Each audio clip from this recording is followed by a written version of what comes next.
Breaking news Aghori శిశురాలు Varshini Mancherial జిల్లా నిన్నెల PS లో ప్రత్యక్షమయ్యారు. తనకు అఘోరి మాతకు ప్రాణహాని ఉందని పోలీసులకు ఫిర్యాదు చేశారు. తన తండ్రి స్నేహితుడు కేర్ టేకర్ అయిన విష్ణు నుంచి ఇద్దరికి ప్రాణహాని ఉందని వర్షిని తన ఫిర్యాదులో పేర్కొన్నారు. తాను ఇష్టపూర్వకంగానే అఘోర మాతతో వచ్చానని పోలీసులకు వర్షిని తెలిపింది. తనపై ఎవరి బలవంతం లేదని వర్షిని మరోసారి స్పష్టం చేసింది.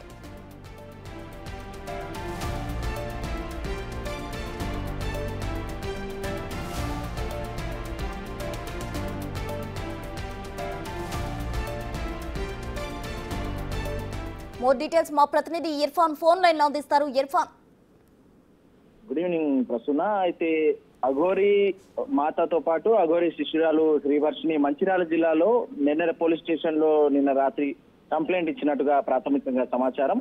అయితే తన తండ్రికి సన్నిహితుడైనటువంటి కేర్ టేకర్ అయిన విష్ణు అనే వ్యక్తితో తనకు ప్రాణహాని ఉందంటూ కూడా అఘోరి శిశురాలు వర్షిని చెప్తున్నటువంటి పరిస్థితి ఇక్కడ గమనించవచ్చు. తాను ఇష్టపూర్వకంగానే అఘోరి మాతతో వచ్చాన్ని, ఎవరి బలవంతం లేదంటూ వర్షిని చెప్తూ ఉన్నటువంటి పరిస్థితి.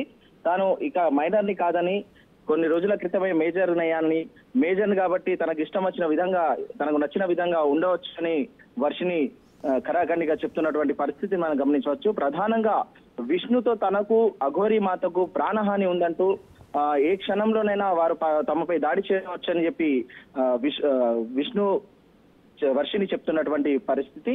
అయితే నిన్నెల పోలీస్ స్టేషన్ లో ఫిర్యాదు చేసినట్టుగా ఈ విషయంలో సమాచారం ఉంది. అయితే అధికారికంగా ఇదే విషయంలో నిన్నెల పోలీస్ ఎస్ఐకి సంప్రదించే ప్రయత్నం చేసినప్పటికీ ఆయన మాత్రం అధికారికంగా ఫిర్యాదు ఏమీ రాలేదని, కేవలం వాళ్ళు ఇన్ఫర్మేషన్ మాత్రమే ఇచ్చారని, అధికారికంగా అయితే ఫిర్యాదు చేయలేదని చెప్తున్నటువంటి పరిస్థితి. అఘోరి మాత ఈ విషయంలో కాంటాక్ట్ చేసే ప్రయత్నంలో ఉన్నప్పటికీ కూడా, బిగ్ టీవీ మళ్ళీ కాంటాక్ట్ చేసే ప్రయత్నంలో చేసినప్పటికీ కూడా ఎట్లాంటి రెస్పాన్స్ లేదు. తన కాల్ ని లిఫ్ట్ చేయట్లేదు, ఎలాంటి రెస్పాన్స్ లేనటువంటి పరిస్థితి. ప్రశ్న.